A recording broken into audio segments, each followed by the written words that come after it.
So I had a case back in 1985 when I started practicing law in Syracuse, New York.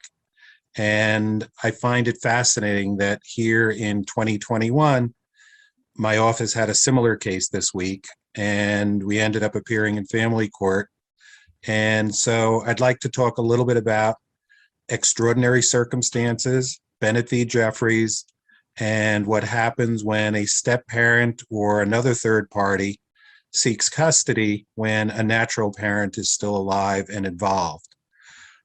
In my 1985 case, the father was actually shot and killed by the Syracuse police, and his son was in the physical custody of his grandparents.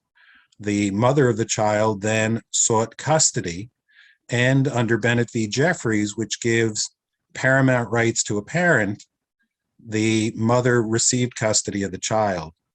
In our recent case this week, it was a situation where the children had been living with a step parent for several years while that step parent was married to the mother of the children. And unfortunately, the mother passed away earlier this year.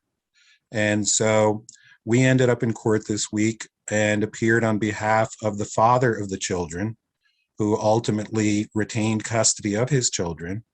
And the case Bennett v. Jeffries came back into play just as in 1985. And I'd like to read a little bit from a 2020 decision from the Second Department, which is one of the appellate divisions in New York, that also dealt with this situation.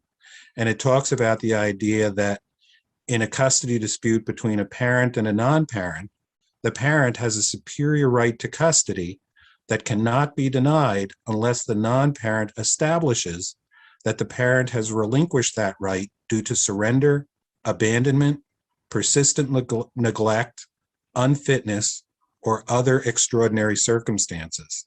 So you can see that the rights of a natural parent are going to be recognized unless something significant has happened, which would impact their ability to retain custody of their children.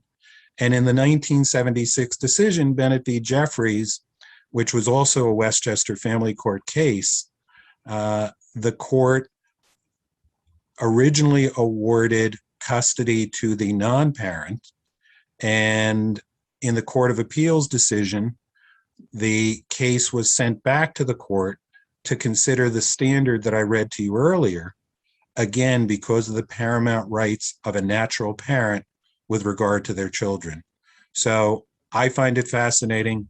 I hope you find it fascinating. And it's something that may only come up infrequently, but it is a very important standard for many reasons in New York law. And so please feel free to contact me if you have any questions concerning divorce, collaborative law, or other issues related to family matters in New York. I look forward to speaking with you.